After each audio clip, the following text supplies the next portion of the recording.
শামীম পাটোয়ারি কি একটা শট খেললেন রে ভাই, কি রাজসিকতা, কি দাম্ভিকতা, কি একটা অরা মিশেছিল নাথান স্মিথকে মারা সেই ছক্কাটাতে।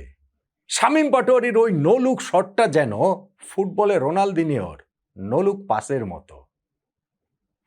তাহিদ হৃদয় নিজের পজিশনে ফিরে কি দাপুটে একটা ইনিংস আপনি খেললেন।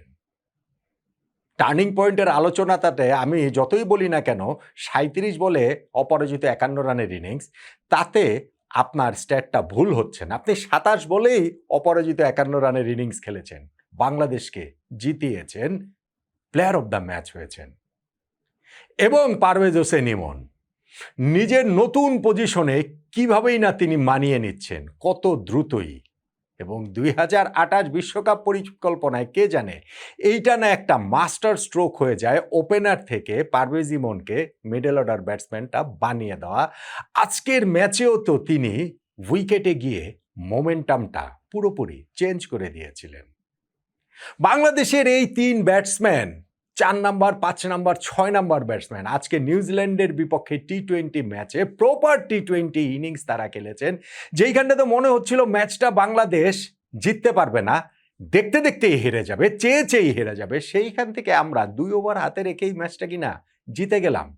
এবং তাতে করেই ওই প্রশ্নটা আরও অনেক বেশি হয়ে আসছে যে আমাদের প্রথম ৩ ব্যাটসম্যান, স্পেশালি আমাদের যে ২ ওপেনার, তারা আসলে কি অ্যাপ্রোচে ব্যাটিং করেছেন। আর যদি বলি যে না, এটা আমাদের ওভারঅল টিমের অ্যাপ্রোচটাই এরকম ছিল যে শুরুতে আমরা এইভাবে ব্যাটিং করে পরবর্তীতে আমরা এরকম এক্সেলারেট করব, এইটা কি আসলে আপনি লং টার্ম প্ল্যানিংয়ের অংশ হতে পারে, বা এইভাবে কি আসলে বেশিরভাগ ম্যাচে বাংলাদেশ জিততে পারবে? দেখুন, বাংলাদেশের ব্যাটিং ইনিংসটা আজকে অ্যাবসলিউটলি ২টা ভাগ। এইখানে টপ ৩ একরকম, পরের ৩ জনের একরকম। টপ ৩-র মধ্যে ২ ওপেনারের কথা আলাদা করে বলতে হয়। খুব বিস্ময়কর একটা ব্যাপার হচ্ছে, তানজিদ হাসান তামিমের আউট হওয়ার জন্য বাংলাদেশের সমর্থকরা প্রার্থনা করছিলেন রীতিমতো।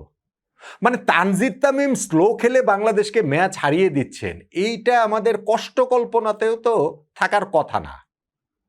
সেই তানজিদ তামিম আজকে তিনি ২৫ বল খেলে মাত্র ২০ রান করলেন। অথচ এই লাস্ট যে ম্যাচটা আমরা টি-20 খেলেছি প্রায় ৫ মাস আগে এই চট্টগ্রামেই আয়ারল্যান্ডের বিপক্ষে, সেই খেলাটা থেকে প্লেয়ার অব দ্য ম্যাচ কিন্তু এই তানজিদ হাসান তামিম হয়েছিলেন। কত ৩৬ বলে তিনি একটা অপরাজিত ৫৫ রানের একটা দুর্দান্ত ইনিংস খেলেছেন। হ্যাঁ, ওই ম্যাচে তিনি ৫টা ক্যাচও নিয়েছিলেন, সেইটাও তার প্লেয়ার অব দ্য ম্যাচ হওয়ার ক্ষেত্রে একটা ভূমিকা রেখেছে। কিন্তু ওই ঠিক আগের ম্যাচটাতে যিনি ওরকম বিস্ফোরক ব্যাটিং করেন এবং মোটামুটি বিস্ফোরক ব্যাটিংয়ের জন্যই তার পরিচিতি, এই যে আজকে তিনি ২৫ বল খেলেন টি-20 ক্যারিয়ারে, এর আগে ৪৫টা ইনিংসের মধ্যে ১৫টা ইনিংস তিনি অ্যাটলিস্ট ২৫টা করে বল খেলেছেন, এবং কোনো ইনিংসে আজকের মতো তার এরকম স্ট্রাইক রেটের অবস্থা ছিল না। ৮০ স্ট্রাইক রেটে মাত্র তিনি ব্যাটিং করেছেন। এটা আসলে ভাবাই যায় না। তানজিদ তামিমের এই ব্যাটিংটাকে আমি একটা তার অফ ডে হিসেবে ধরে নিতে পারি। ধরেন হচ্ছে গিয়ে প্রথম ১০ ওভার শেষেও তিনি ওপেনার উইকেটে ছিলেন, তখন পর্যন্ত তার স্কোর মাত্র ২০। এটাকে বিস্ময়কর বললেও কম বলা হয়। আমি আবারও বলছি, এটাকে আমি একটা অফ ডে হিসাবে তামিমের ক্ষেত্রে ধরে নিচ্ছি, এবং নিশ্চিতভাবেই তিনি এই জায়গাটা থেকে কামব্যাক করবেন, সেই প্রত্যাশার জায়গাটা তো আমাদের থাকবেই।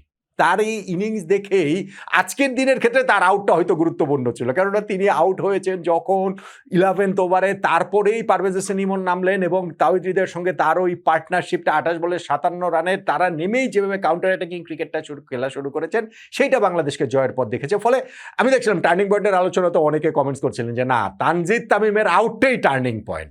সো আমি ঠিক আছে, আজকের ম্যাচের প্রেক্ষাপটে এটা হয়তোবা একটা কথা বলা যেতে পারে, কিন্তু তানজিদ তামিম বাংলাদেশের টি-20 ফরম্যাটে একটা অ্যাসেট, এবং সেভাবে আমরা দেখি আজকে তার একটা বিবর্ণ একটা দিন গিয়েছে, ব্যতিক্রম একটা দিন গিয়েছে।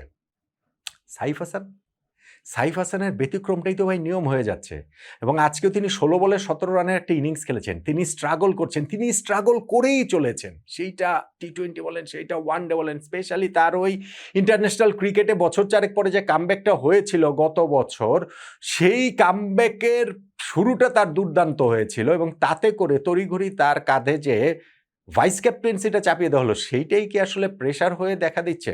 ভাইস ক্যাপ্টেনদের এমন কোনো কাজ আসলে থাকে না ভবিষ্যতের ক্যাপ্টেন তৈরি করার কাজে, যে ভবিষ্যতে ক্যাপ্টেন হবে এই ভাবনাটা প্রেশার কিনা, ওই প্রশ্ন আপনি তুলতে পারেন। কিন্তু সাইফ হাসানের ব্যাটিং ফর্মটা আসলে অ্যালার্মিং, সত্যিকার অর্থেই অ্যালার্মিং। এটা সব ফরম্যাটের ক্ষেত্রে আসলে বলা যায়। ফলে আজকের এই ম্যাচটাতেও এটা দুই ওপেনার যখন এরকম ব্যাটিং করবেন 16 বলে 17, 25 বলে 20, 183 রান তারা করতে নেমে এরকম ক্ষেত্রে বেশিরভাগ দিনই আসলে দল হেরে যাবে। ফলে এই ব্যাটিং অ্যাপ্রোচের চেঞ্জটা যে আমরা আসলে কিভাবে করব, অন্ততপক্ষে একজন ওপেনার, আর ভাই অ্যাঙ্কর, ভাই টি-20 ফরম্যাটে অ্যাঙ্করেরই খুব একটা রোল আসলে নাই। তারপরও কোনো একজনকে কেন্দ্র করে ইনিংস আবর্তিত হবে, সেইটাও আপনি 183 রান তাড়া করার ক্ষেত্রে হলেও বড় জোর একজনের ক্ষেত্রে হতে পারে। এবং দুই ওপেনার পাওয়ার প্লে আমাদের কাজে লাগাতে হবে। সেই পাওয়ার প্লের প্রথম 5 ওভারে দুই ওপেনার টিকে থেকে মাত্র 40 রান করেছেন। 6th ওভারটাতে গিয়ে সাইফ আউট হলেন, পাওয়ার প্লেতে আমরা 40 রান করেছি। এইভাবে করলে কিন্তু ভাই এই 180 প্লাস রান আর তাড়া করে আসলে জেতা যাবে না, বা আগে ব্যাটিং করলেও ওই 180 প্লাস 200 প্লাস রান আসলে করা যাবে না। ফলে এই জায়গাটাতে আমাদের একটা সিরিয়াস থট দেওয়ার জায়গাটা হচ্ছে, স্পেশালি আমি সাইফের কথাটা বলছি। তানজিদ তামিমেরটা আমি আসলে তাকে একটু এক্সকিউজই করছি যে আজকে তার একটা খারাপ দিন গিয়েছে। লিটন দাস 15 বলে 21 রানের একটা ইনিংস খেলেছেন। হ্যাঁ, তিনি নেমে টেম্পোটা একটু আপ করার চেষ্টাটা করেছিলেন বটে, ছক্কাও মেরেছেন, 4ও মেরেছেন, কিন্তু আমার কাছে মনে হয় যে যেই ব্যাটসম্যান একটা হাফ লাইফ পেয়েছেন, ধরেন আম্পায়ার্স কলে বেঁচে গিয়েছেন, আম্পায়ার তাকে ইস্টুদের বলটাতে আউট দিলে তিনি আউট হয়ে যেতেন, তার কাছ থেকে আরেকটু বড় ইনিংস আসলে এক্সপেক্টেড। হ্যাঁ, লিটন খুব ভালো একটা বল পেয়ে গিয়েছিলেন, বলটা একটু নিচু হয়ে গিয়েছিল, সেই কারণে তিনি ওই জায়গাটাতে বোল্ড হয়ে গেলেন। বাট স্টিল আসলে এই নাম্বার 3-তে নেমেও যখন আমরা ওই রানটা তাড়া করছি, তখন এই ইনিংসটা আসলে খুব এক্সপেক্টেড ইনিংস, সেটা আসলে বলা যাবে না। কিন্তু ঠিক আছে, আমাদের টপ 3 যে বিবর্ণ দিন, তারপরে গিয়ে আমাদের 3 জন যে ব্যাটিং করেছেন, সেটা আসলে অসাধারণ। আমি যেমন ওই টার্নিং পয়েন্টের আলোচনাটা বলেছিলাম যে আমরা 11th ওভারে তানজিদ তামিমের উইকেটটা হারালাম ফার্স্ট বলে ঈশ্বরদীর ওই ওভারটাতে, কিন্তু ওই ওভারটা থেকে আমরা 18 রান তুলে নিলাম। পারভেজ হোসেন ইমন নেমেই তিনি ছক্কা মারলেন, 4 মারলেন, তাওহিদ হৃদয় ওই ওভারটাতে একটা ছক্কা মারলেন। ফলে ওই তাদের যে পার্টনারশিপটা 28 বলে 57 রানে, সেটাই কিন্তু বাংলাদেশকে জয়ের পথ দেখিয়েছে। পারভেজ ইমন আজকে হচ্ছে গিয়ে 5 নম্বরে নেমেছেন, আমি শিওর যে তিনি আসলে 4 নম্বরেও নামবেন, আজ ওই ডানাতি বামাতি কম্বিনেশনের কারণে হয়তো বা সেটা হয়েছে। এই জায়গাটাতে তাকে তিনি স্পেশালি স্পিনারদের এগেইনস্টে তাকে খেলানোর জন্য এইখানটাতে আসলে রাখা হচ্ছে, এবং যেহেতু ওপেনার তিনি পেস বলতে তিনি ভালো খেলেনি, ফলে ওই জায়গাটাতে আমার কাছে মনে হয় যে বাংলাদেশ এই জায়গাটাতে পারভেজ হোসেন ইমনকে সেটেল করতে পারে। তাওহিদ হৃদয়ের যেই কথাটা, সেটা ওয়ানডে সিরিজে তার ব্যাটিং পজিশন নিয়ে খুব নাড়াচাড়া হচ্ছে ভাই। লাস্ট সিরিজে শেষ 2টা ম্যাচে তাকে 6 নম্বরে নামানো হয়েছে ভাই, সেটা কোনোভাবেই ফেয়ার না ভাই। তাওহিদ হৃদয় বাংলাদেশের ওয়ানডে ফরম্যাটে একমাত্র মিডল অর্ডার ব্যাটসম্যান যিনি স্কোর করছিলেন, তাকে আপনি 4 নম্বর থেকে 5 নম্বরে নামিয়ে দিলেন, যখন লিটন দাসকে এনে 4 নম্বরে সেট করলেন। এখন শান্ত লিটনকে 4-5-এ খেলানোর জন্য তাওহিদ হৃদয়কে 6 নম্বরে নিয়ে যাওয়া হয়েছে, এটা কোনোভাবেই ফেয়ার না। এবং আজকে 4 নম্বরে নেমে হৃদয় যে ইনিংসটা খেলেছেন, সেইটা হচ্ছে গিয়ে typical Tawhid Hridoy innings. Player of the match হয়েছেন, সেইটাতে তিনি সেটা বুঝিয়ে দিয়েছেন।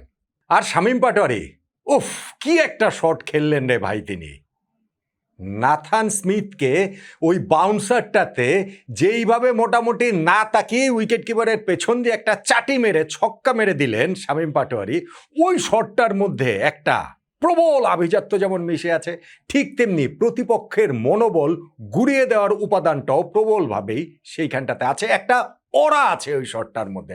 আমি কিছুদিন আগে একটি ইন্টারভিউ করছিলাম রুবেল হোসেনের, তাকে জিজ্ঞেস করেছিলাম বাংলাদেশে কোন ব্যাটসম্যানের বিপক্ষে বোলিং করাটা সবচেয়ে কঠিন, তিনি বলছিলেন শামীম পাটোয়ারি। আমি একটু সারপ্রাইজ হয়েছিলাম, এবং আজকে এই যে শটটা দেখে মনে হলো যে আসলেই কেন তাকে বোলিং করাটা কঠিন বলে রুবেলের মনে হয়েছে নিউজিল্যান্ডের বোলারদের কাছে, তাহলে ওই রকম শট দেখার পর কেমন মনে হয়েছে ভেবে দেখেন। আমি বলছিলাম যে নো লুক শটটা শামীমের, সেটা ফুটবলের রোনালদিনিওর পাসের মতো। এখানে ভুল বোঝার কোনো কারণ নাই, আমি শামীমকে ক্রিকেটের রোনালদিনিও বলছি না, আমি জাস্ট ওই যে রোনালদিনিওর নোলুক পাসের সঙ্গে এই নোলুক শটটাকে একটা ব্র্যাকেট বন্দি করেছি মাত্র, এর চেয়ে বেশি কিছু নয়। কিন্তু শামীমের এই শটটা এবং সেই ইনিংসটা যখন তিনি নামেন, তখনও আমাদের 31 বলে 49 রান প্রয়োজন, আমরা 12 বল হাতে রেখে তাওহিদ হৃদয়ের সঙ্গে তার পার্টনারশিপে আমরা ম্যাচটা জিতে নিয়েছি। শামীম পাটোয়ারিকে আমাদের ক্যাপ্টেন লিটন দাস ব্যাক করেছিলেন লাস্ট সিরিজটাতে, যখন আমাদের তখনকার চিফ সিলেক্টর গাজী আশরাফ হোসেন লিপু ভাইরা তাকে নেন নাই ওই সিলেকশন প্যানেল, এবং লাস্ট ম্যাচটাতে শামীম স্কোয়াডে নেওয়া হয়েছিল, সরাসরি তাকে একাদশে ঢুকিয়ে দিয়েছিলেন ক্যাপ্টেন লিটন। সো টিমের রাস্তা, ক্যাপ্টেনের রাস্তা তার উপরে প্রবলভাবে আছে। কেন আছে তিনি এই ইনিংসটাতে? 13 বলে 31 রানের ইনিংস, কিন্তু প্রপার টি-20 ফিনিশার রোলের সেই ইনিংসটা তিনি খেলেছেন, সেটা দিয়ে তিনি আরো ভালোভাবে বুঝিয়ে দিয়েছেন।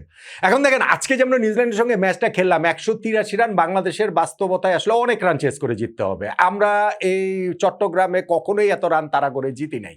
সেইখানে আমাদের শুরুটা যেরকম হয়েছিল, আমাদের স্পেশালি দুই ওপেনার যেইভাবে সম্মুখ গতিতে ব্যাটিং করছিলেন, সেইখানটাতে যদি আমাকে বলেন টিম স্ট্র্যাটেজি এমন যে না শুরুতে আমরা আস্তে আস্তে খেলবো, উইকেট হাতে রাখবো, তাহলে পরে গিয়ে আমরা মেরে টেরে ম্যাচ জিতে যাব, এইভাবে ভাই বেশিরভাগ ম্যাচ বাংলাদেশ হারবে, বেশিরভাগ ম্যাচ বাংলাদেশ জিততে পারবে না। অবশ্যই পারভেজ ইমনের ব্যাটিংয়ের ক্রেডিট রয়েছে, তাওহিদ হৃদয়ের ব্যাটিংয়ের ক্রেডিট রয়েছে, শামীম পাটোয়ারির ব্যাটিংয়ের ক্রেডিট রয়েছে, কিন্তু ওপেনিংয়ে আসলে আমাদের স্পেশালি ওই দুই opener, top three, power play, ওই জায়গাটাতে আরও অনেক বেশি প্রোঅ্যাক্টিভ হতে হবে। তা না হলে কিন্তু আমরা নিউজিল্যান্ডের মতো দল যেটা দ্বারা ভীষণ দুর্বল, ভীষণ অনভিজ্ঞ, সেটা হয়তো বা পার পেয়ে যাব, লং রানে কিন্তু আমরা পার পাবো না।